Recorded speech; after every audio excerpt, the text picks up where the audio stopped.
Laidoje Kultūra Plius papasakosime apie žvejybą Mažojoje Lietuvoje.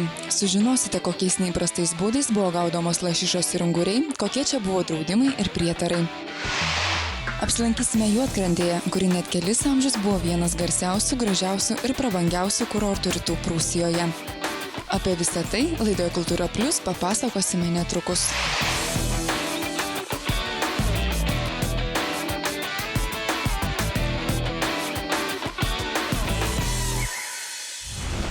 Sveiki! Šiandien su jumis sveikinamės jau 113 kartą. Tai yra paskutinė laida iki naujojo rudens sezono. O šiandien mes jums papasakosime dar dvi naujas istorijas apie Mažosios Lietuvos kultūros paveldą ir jos gyvenvietes.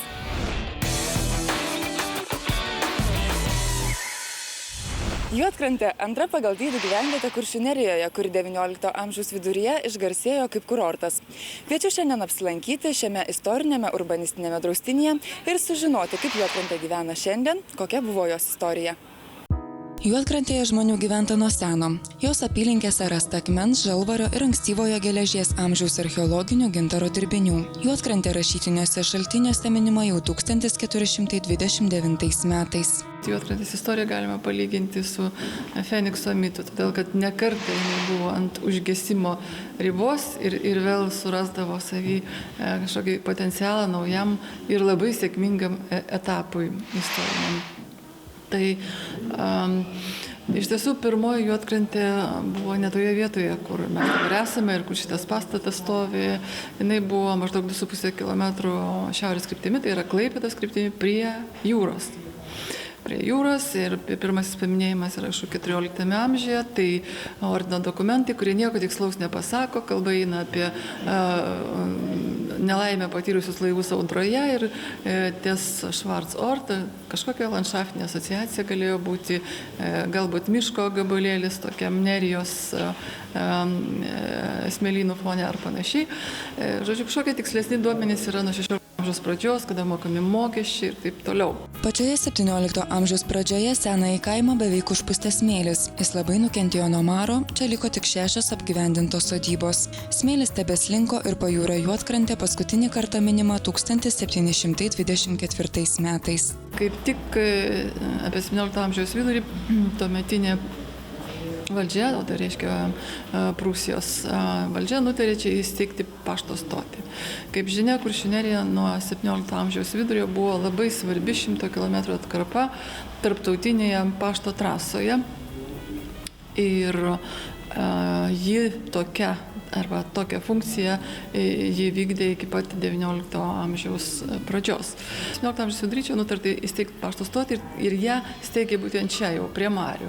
Ir tada ta vegetuojanti žvejų kaimas Juodkrantė prie jūros persikėlė čia, prie marių, kur pašto stotis, o tai reiškia pakankamai didelis ekonominis tų laikų objektas, nes yra ir kalvė, ten ir, žodžiu, turi arklius keisti. Ir aplink tą pašto stotį smuklę vyksta toks gyvas gyvenimas ir tai Juodkrantėje naują šansą suteikė. Bet 18 amžiaus viduryje pradėjo grėsti, kaip ir visoje Kuršių Nerijoje, tai pašto stočiai konkrečiai užpūsti smėliu. Pasakojama, kad senoji pašto stotis stovėjusi tarp dviejų didelių smėlio kalnų, tačiau Juodkrantės istorija kita linkme pasuko ne pustomas smėlis, o naujas kelias iš Karaliaučiaus per Tilžę iki pat Sankt Peterburgo. Tai yra, prasideda gintaro kasyba ties Juodkrantė. 1860 metais čia pradeda savo veiklą, būtent Juodkrantėje, Stantin ir Becker gintaro gavybos firma. Taigi, turime du faktorius, kurie, nežinia, kuris ką labiau įtakojo, bet iš esmės tuo pačiu metu pradeda kurortas vystytis Juodkrantėje arba formuotis ir vyksta gintaro kasyba ir prasideda reguliarus susisiekimas garlaivis mariomis, todėl kad būtent 19 viduryje buvo išgilintas farvateris. Tai reiškia, kad per visas marias, nuo Memelio, tai yra Klaipėdos, iki kranto arba Kranso pietinėje Kuršių marių dalyje plaukia garlaiviai. Per 30 mečius buvo iškasta apie 2500 tonų gintaro. Tai buvo Juodkrantės aukso amžius. Į kaimelį suplūdo šimtai darbininkų, pastatyti būstai, dirbtuvės, įrengtas uostas. Nuo XIX amžiaus 5-ojo dešimtmečio Juodkrantėje pasirodė pirmieji poilsiautojai. Tuo metu iki 20 amžiaus pradžios Juodkrantėje įsikūrė daug viešbučių, vilų, vasarnamių, restoranų ir parduotuvių. Senoji smuklė yra nuperkama iš Tilžės tokio viešbučių savininko Eduardo Štelmacherio. Jis ją paverčia svečių namais, vėliau perstato į didelį viešbutį ir pavadina Kuršių Hof, tai yra Kuršių kiemas. Čia yra įdomus momentas, todėl kad tiek Štelmacheris, tiek kiti, kurie čia darė kurortinį biznį, labai gerai suvokė, kad šito krašto, žvejų kaimelio etninė tradicija yra svarbus dalykas jų biznyje, kad tai gali patraukti ir iš tiesų tai buvo patrauklų iš miestų čia atvykstantiems nuo civilizacijos jau spėjusiems pavargti lankytojams.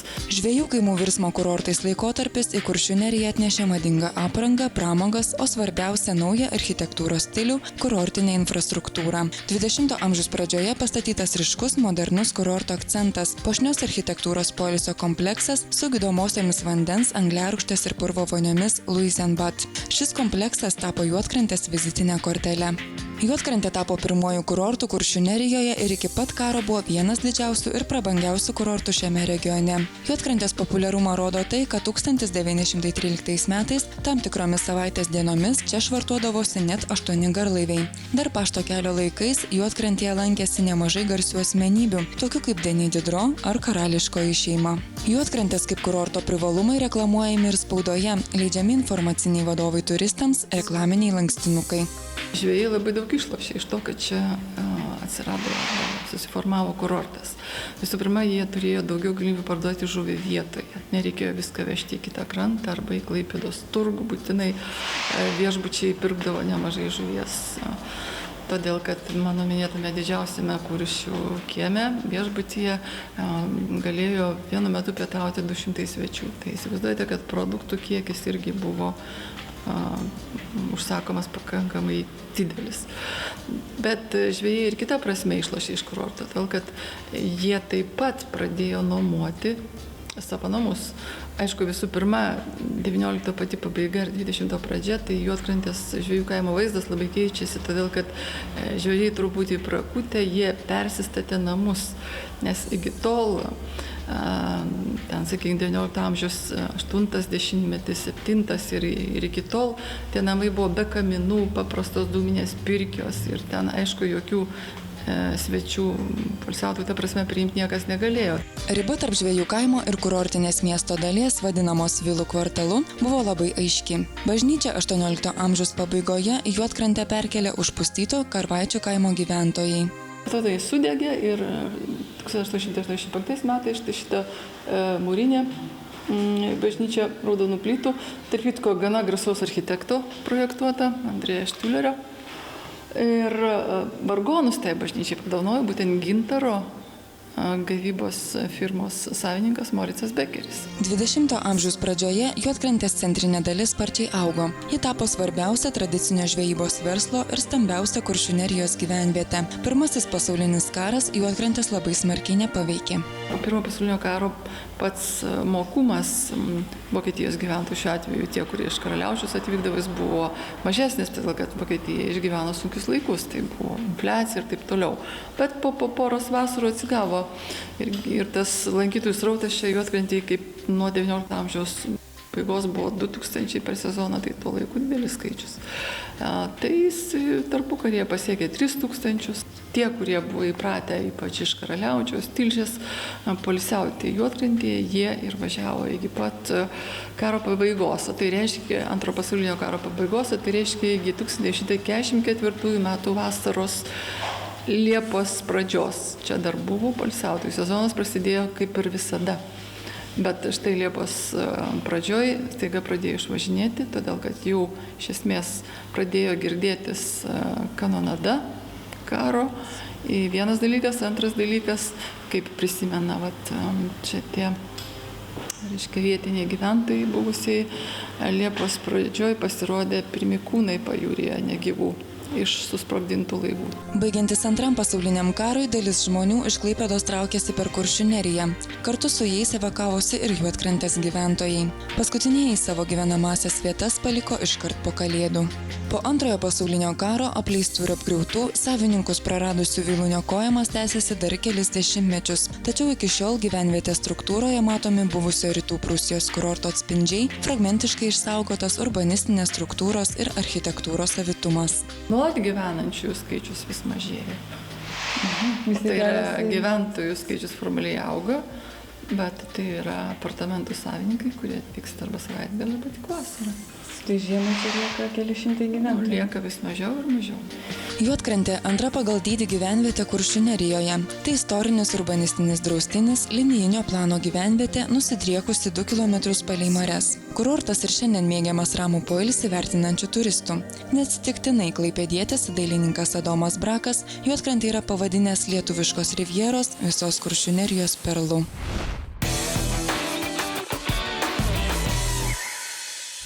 Netrukus išgirsite pasakojimą apie Klaipėdos krašto žvejus ir žvejybą. Tačiau dabar labai trumpa reklama.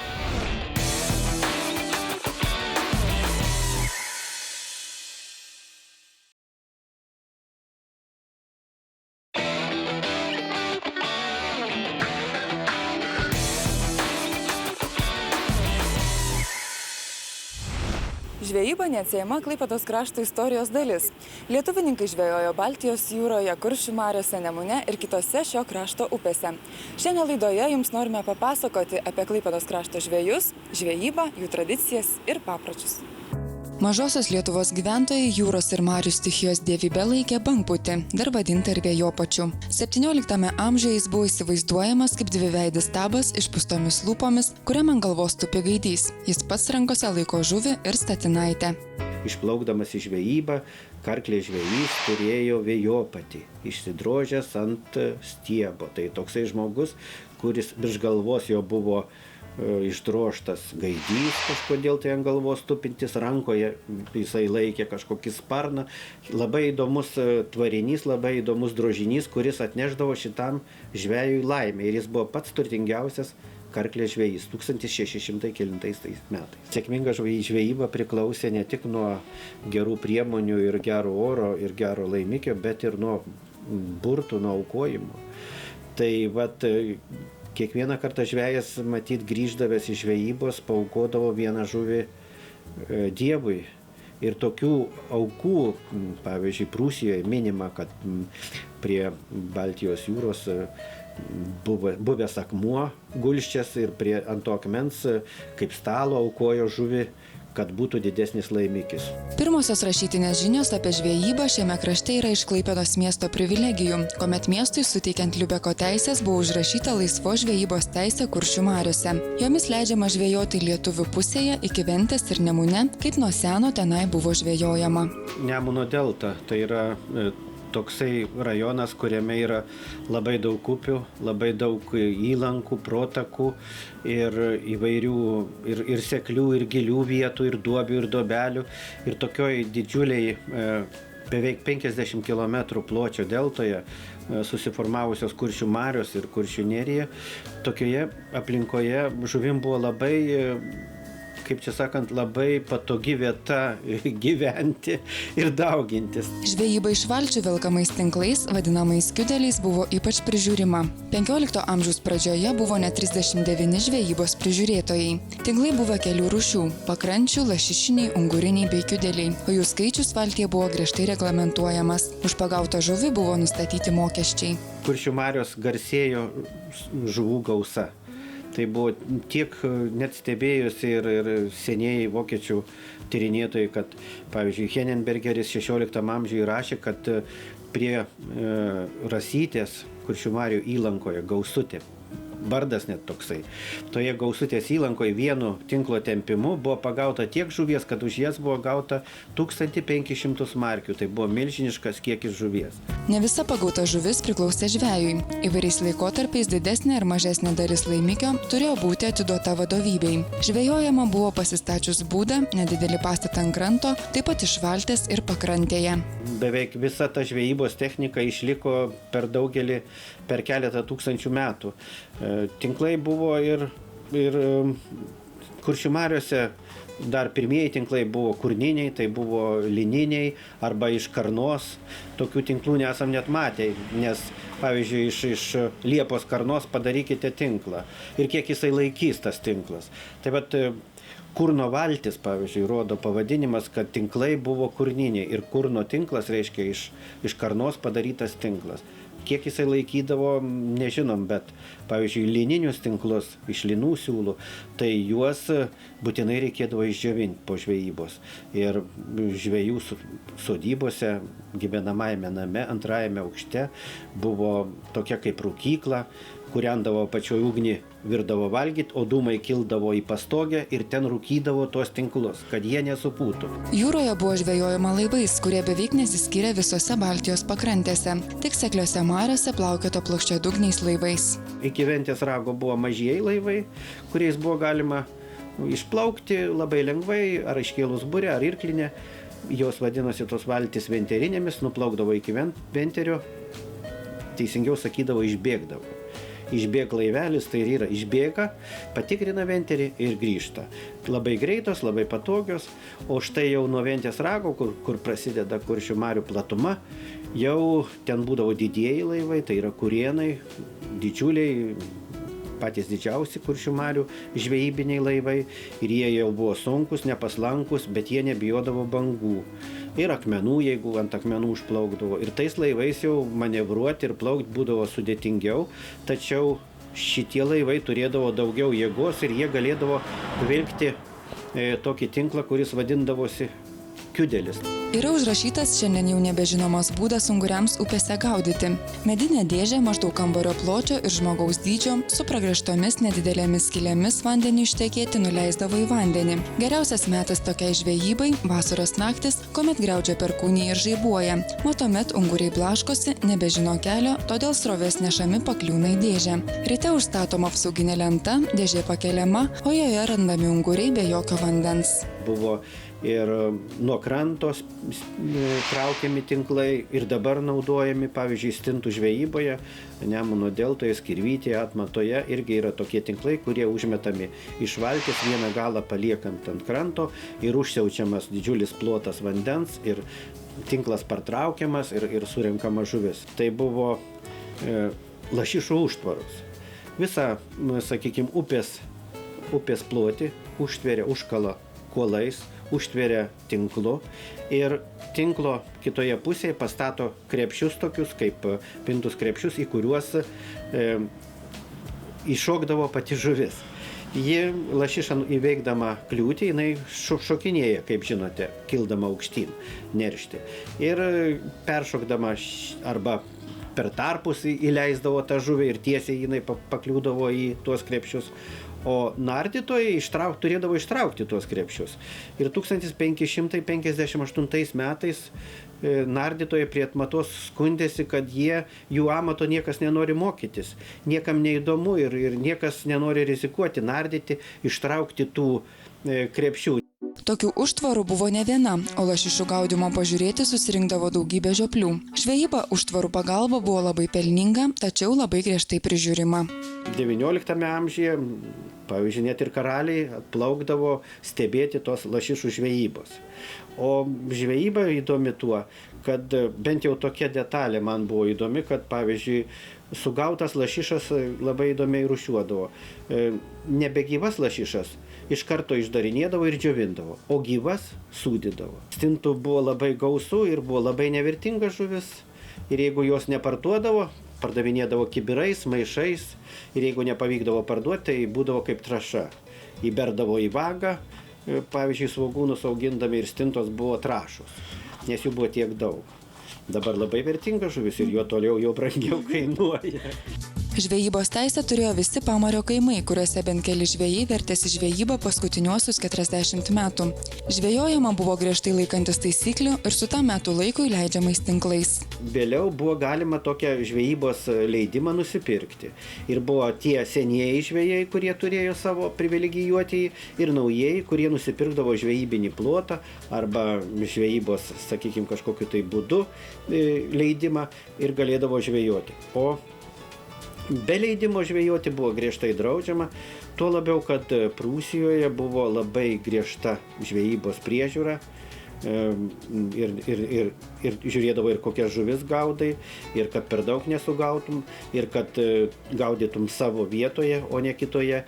Ir dėl to netgi buvo Vilhelmas Berbomas 1844 metais įvedęs laivų ženklinimą. Žuvis buvo gaudoma ne tik savo poreikiams, bet ir pardavimui. Didelis žuvies turgus veikė Šilutėje, į kurį savo sugautą žuvį atgabendavo aplinkinių kaimų žvejai. Šilutės žuvies turgus buvo garsiausias ir didžiausias visame Lietuvos pajūryje ir gyvavo iki pat 20 amžiaus vidurio. Kuršių Marijoje nebesutiksi didžiojo eršketo, Baltijos jūroje nerasi silkių, kai jos buvo vienas populiariausių iki 14 amžiaus. Ir sumažėję yra lašišų, tačiau senieji, sakykime, žvejų duomenys rodo, kad pavyzdžiui, Atmatoje lašišų buvo sugaunama labai dideli kiekiai. Nuo 18 amžiaus vidurio Nemunu būdavo plukdoma mediena. Šis medienos gabenimo būdas labai trukdė žvejybai, be to iš Klaipėdos valtimis grįždami sielininkai dažnai ištuštindavo žvejų tinklus. Žvejas ar su porininku, sakykime, plaukdavo diena iš dienos, vilkdamas tą kiudelį, o šeima išvirdavo valgyti, ateidavo pakrantę iki tos vietos, kur jisai tempė tą kiudelį, jisai priplaukdavo, pavalgydavo ir vėl atgal į valtį ir vėl atgal žvejoja. Ko gero, žuvis irgi paimdavo šeima, parsiveždavo į namus, o jisai dirbdavo ištisai. Žvejybos sąlygos Nemuno deltoje nuolat keitėsi, žuvingų vietų mažėjo, keitėsi ir žvejybos pobūdis. Draudimų buvo tikrai nemažai ir tikrindavo ir tinklų akies dydį, labai smulkiais tinklais buvo draudžiama žvejoti. Taip pat kiekvienos žvejybos tipui buvo įvairūs draudimai. Pavyzdžiui, žvejojant nebuvo galima keiktis, tai buvo baudos skiriamos už keiksmažodžius, nebuvo galima triukšmauti, nebuvo galima baldyti ir įvairiai žuvis baidyti į savo tinklą pastatytą. Tik tai vienoje vietoje buvo prie Mingės, ten buvo duobė ir duobelė, dabartinėme Kniaupo įlankoje buvo tos dvi duobės ir tenai buvo leidžiama, reiškia, įdėjus lentą į vandenį, daužyti tą lentą, kad žuvis baidytųsi ir eitų į tinklą. Buvo draudimai žvejoti inkelyje, taip vadinosi Klaipėdos sąsiauris, kad žuvis galėtų iš jūros laisvai įplaukti į Kuršių marias. Iki pat Lūžijos, iki pat šiandieninės Alksnynės, tos ribos už Kiaulės nugaros, buvo draudžiama žvejoti. Bet kokia žvejyba buvo uždrausta, kad žuvim laisvai būtų galima įplaukti į Kuršių marias. Tačiau pačiuose Kuršių mariuose, žvelgiant į žemėlapį, tai buvo taip tankiai užstatyta tinklais. Šitiek daug buvo, kad praplaukti ten buvo tikrai labai sudėtinga. Kuršių mariuose paskutinis eršketas sugautas, regis, 1957 metais. Dar vieną, kaip matėte, eršketą prie Kauno pagavo 1929 metų. Bet tai buvo nedidelis 2 metrų ilgio eršketas, o eršketų žvejyba buvo labai griežtai reglamentuota. Kas norėjo eršketą pagauti, rašo ordino magistro įsakyme, tas turėjo gauti leidimą iš valdžios. Jeigu nori pagauti, šiaip pagauti eršketo neturėjai teisės. Klaipėdos kraštą prijungus prie Lietuvos, visas marių plotas buvo suskirstytas sklypais, žvejyba buvo nuomojama, jos kaina priklausė nuo žvejybos įrankio. Antrojo pasaulinio karo metais daugelis žvejų paliko savo gimtąsias vietas, pasitraukė į Vokietiją. Ištuštėjusiame krašte buvo kuriamos sovietinės žvejybos artelės, daug šeimų atvyko iš didžiosios Lietuvos. Prasidėjo naujas motorizuotos žvejybos etapas. Lietuvai atgavus nepriklausomybę susikūrė daug individualių žvejybos įmonių, kurios išsipirkusios licenzijas ėmė žvejoti Kuršių mariose ir Nemuno deltoje.